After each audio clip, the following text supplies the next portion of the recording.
Hi, I'm Seb, and I want to talk about one of my most favorite animals and one of my favorite stories about my favorite animal, the orangutan. Now, this story is pretty well known if you know anything about orangutans, but I just want to share it because it is like my favorite story about any animal.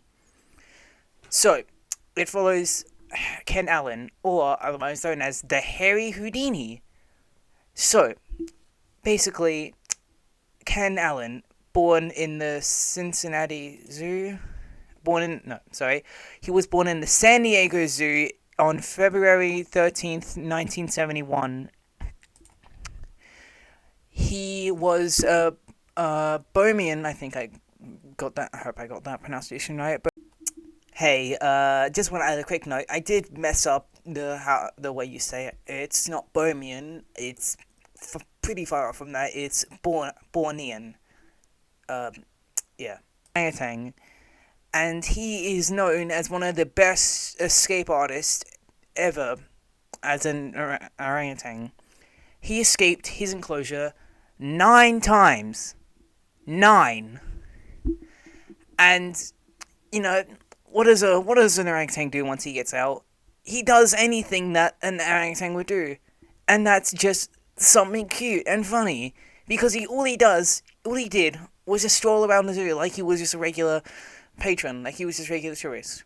Which is really sweet and, it really makes you love them, right?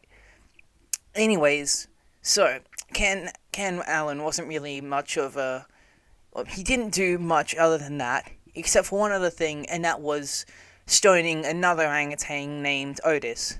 Now, Ken Allen hated Otis. Like, Ken really just hated Otis. And so, after his second escape and his first attack on Otis, he was put in solitary confinement, and then after that, every time he escaped, he would be put in solitary confinement.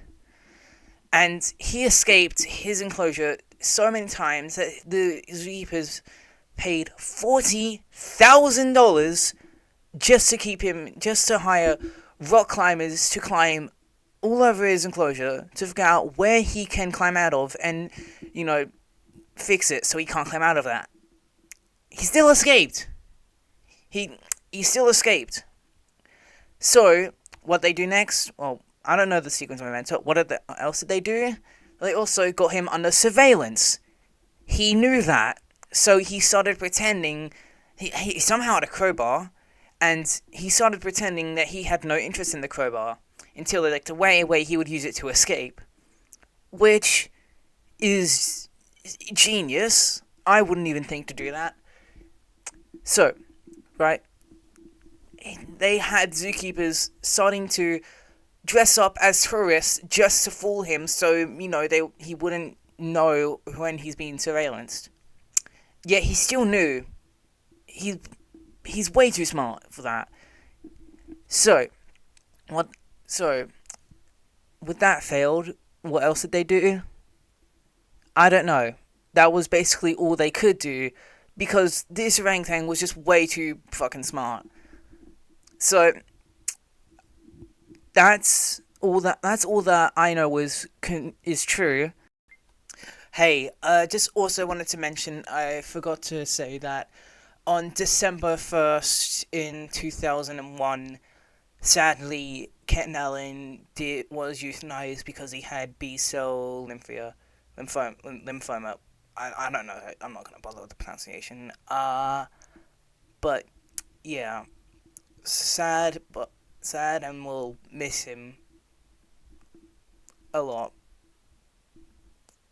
Okay. This is something that I don't know is true, but I hope it is. But one thing about Otis is that he apparently had 3 wives. And so, wives, but yeah, so he had 3 wives. So, zookeepers decided to give Ken 4. What does Ken do with the 4 wives? Well, he does the most Ken Allen thing ever and teaches them how to escape.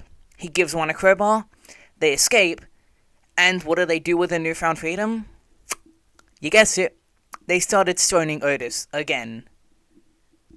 And yeah, goes to show Orangutans are pretty damn smart. Like, I just can't emphasize this enough. I fucking love most apes. Most? Get the fuck away from me, chimpanzees. But I love, I love a lot of primates, and yeah. But, they are incredibly smart creatures, and they need more credit for just being how smart they are. And orangutans need to be given more credit for how much patience and, like, kindness they have for humans, because, you know, a lot of us kind of fucking suck, not gonna lie. But yeah, that's the Hairy Houdini. Hope you enjoyed, and love ya.